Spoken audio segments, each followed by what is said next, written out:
English completing story to rescue a drowning boy, অর্থাৎ একটি ডুবন্ত ছেলেকে, পানিতে পড়া ছেলেকে রক্ষা করা। এই বিষয়ে একটি কমপ্লিটিং স্টোরি লিখতে হবে। স্টোরিটি পড়া হচ্ছে lecture HSC English for today এই গাইডটি থেকে। তো প্রথমে বলা হচ্ছে ইট ওয়াজ এ ক্লাউডি ডে, দিনটি ছিল একটা মেঘাচ্ছন্ন দিন। At noon I was walking home alone, দুপুরের বেলা আমি বাড়ি ফিরছিলাম হেঁটে হেঁটে। Suddenly I heard fearful shouts of some children standing beside a large and deep pond. হঠাৎ করে দেখতে পেলাম যে একদল ছেলেমেয়েদের চিৎকার। তারা একটি পুকুরের পাশে, একটা গভীর এবং বড় পুকুরের পাশে দাঁড়িয়ে চিৎকার করছিল। I ran to them and asked them what had happened. আমি দৌড়ে তাদের কাছে গেলাম এবং বললাম কি হয়েছে। All at a time they showed me a little boy who was about to drown in the pond. ওই সময় তারা আমাকে একটা ছোট শিশুকে দেখালো যে পানিতে ডুবে মারা যাচ্ছিল।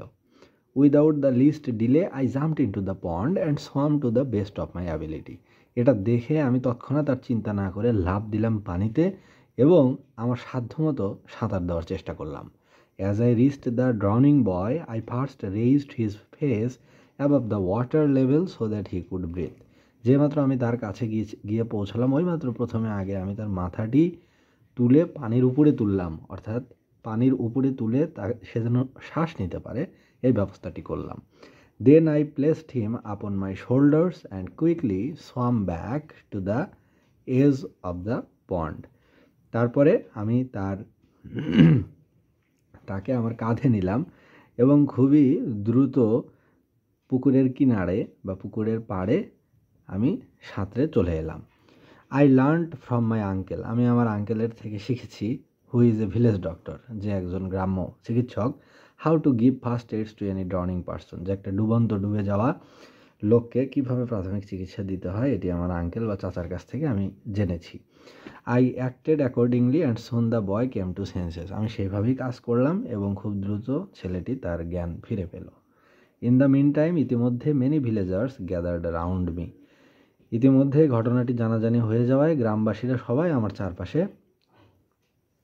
ঘিরে ধরল। The parents of the boy also came running with tearful eyes, এমনকি ওই শিশুটির বাবা মাও অশ্রুসিক্ত চোখ নিয়ে, নয়ন নিয়ে দৌড়ে ছুটে এলো। আই অ্যাসিউরড দেম দ্যাট, আমি তাদেরকে নিশ্চিত করলাম যে their child was beyond danger, যে তাদের সন্তান আর এখন বিপদের মাঝে নেই।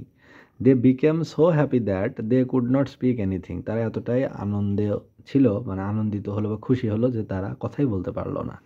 দে only began to cry out of joy, তারা শুধু খুশিতে কাঁদতে লাগলো।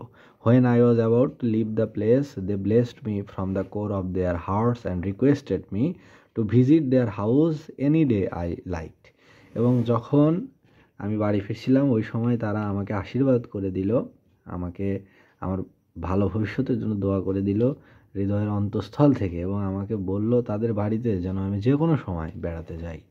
I agreed and left the place for home with a happy heart, আমি এখানে এই কথা শুনে রাজি হলাম এবং বাড়ির উদ্দেশ্যে জায়গাটি ত্যাগ করলাম একটি আনন্দ চিত্তে, আনন্দ মন নিয়ে আমি বাড়ি ফিরলাম।